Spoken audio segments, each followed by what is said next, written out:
Well, Deb Murphy filed a story for Sierra Wave Media saying now that the town of Mammoth Lake's purchase of Shady Rest is official, what are the next steps to develop the 25-acre parcel for affordable housing? That was the question on the Mammoth Lakes Town Council agenda right after they had to reject bids for the multi-use facility. Now, the multi-use facility started in controversy from neighboring condominium owners and ended with bids twice what staff had estimated.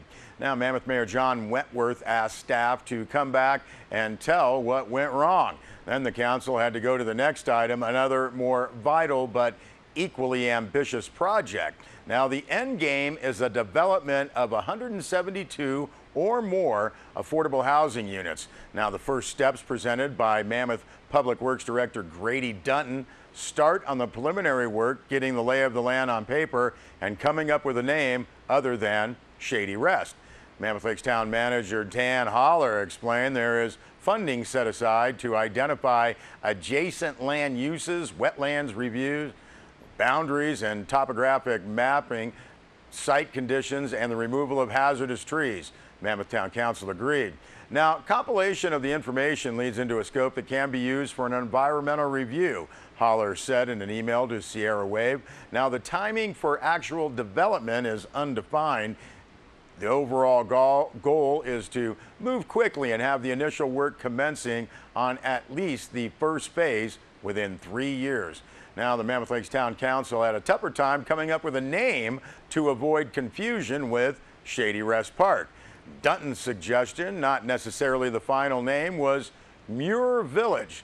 Well, that did not go over well. Mammoth Town Council member Cleland Hoff thought people would be confused about the spelling, probably those folks who've never heard of the John Muir Trail or the John Muir Wilderness. Shields Richardson suggested the parcel. Colin Fernie remarked that the name was not a hill to die on. That turned into a name suggestion. Wentworth tried for community parcel, but Richardson's simple approach won out. Council did agree any final name would involve community input.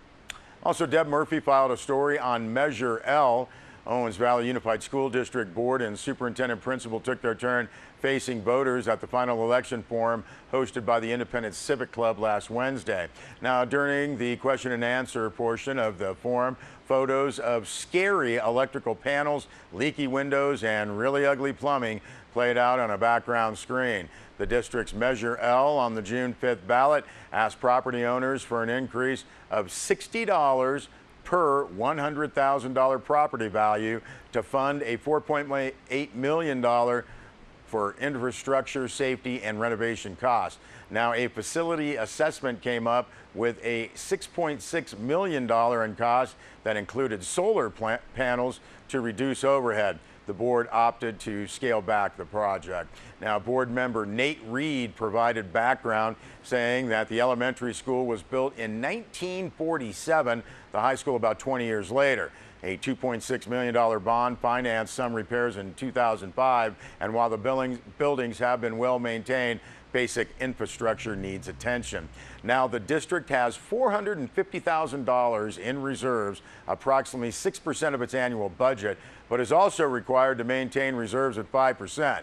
Now, another pot the same size is earmarked for a new bus and other necessities. California has bond funds available for school facilities, but those grants require matching funds from the school districts. Now, the one piece of what could be good news, according to Reed, Los Angeles Department of Water and Power owns a disproportionate amount of land within the district and will end up paying 80% of the repayment costs. Now, the issue of district transfers came up from Big Pine and Lone Pine, and that brought questions that those families not in the district will not be financially impacted if Measure L passes.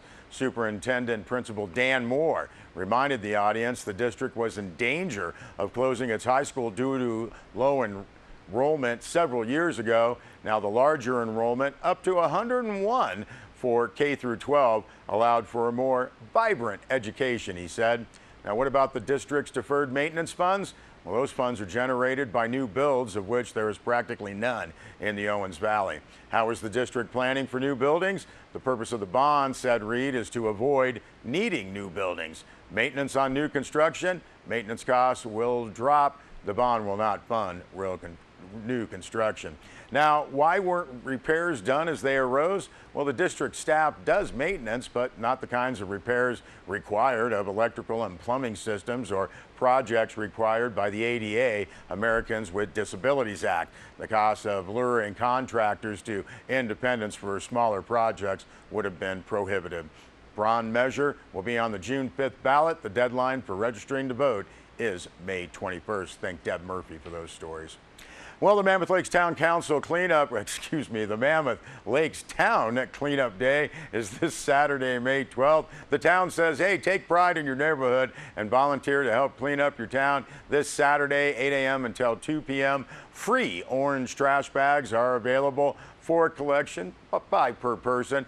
Those are available at the town offices located above Geo's or at the Mammoth Disposal Transfer Station, 59 Commerce Drive. Now you can drop off your trash, recycling, or green waste at the town cleanup stations conveniently located throughout town, at the community center on Forest Trail, the Sierra Valley sites on Manzanita, and again the Mammoth Disposal Transfer Station. Note, large bulky items, refrigerators, mattresses, etc., metal items, hazardous household items, or e-waste, TVs and electronics, those must be taken to the Mammoth Disposal Transfer Station on Commerce Drive. Hey, the Mammoth Lakes Fire District will also be chipping tree limbs less than a foot in diameter on the site from the transfer station, 8 a.m. until 2 p.m. The press release notes, a bag a person really helps, but please do not leave the bags on the side of the road. They will not be collected. Additional information available, Town Cleanup Day, or to volunteer, contact Shireen Sanders at 760-965-3636. Well, the Northern Inyo Healthcare District issued a press release on a recent employee survey, noting that every day there is a story and news cycle about healthcare, groundbreaking medical research, a new drug that has completed FDA approval, different treatments for medical conditions, new federal and state regulations. It can be dizzying to keep up with, the press release notes. However, a healthcare organization that focuses on its people and its culture will respond well to these changes. And that press release says Northern Inyo Healthcare District is so positioned, and its engagement survey results demonstrate this. Now, said Northern Inyo Healthcare District Chief Operating Officer Kelly Hunsinger, a workforce whose numbers are deeply engaged leads to better service, higher productivity, and improvements in the overall lifetime value of their people. 2 years ago, with our board of directors' support, we sought out the voice of our employees with this survey, and with their input, we have made improvements in our workplace, our culture, and our leadership, end quote. Now, the recent employee engagement survey shows Northern Inyo Hospital District earning solid satisfaction ratings from its staff for the second year in a row.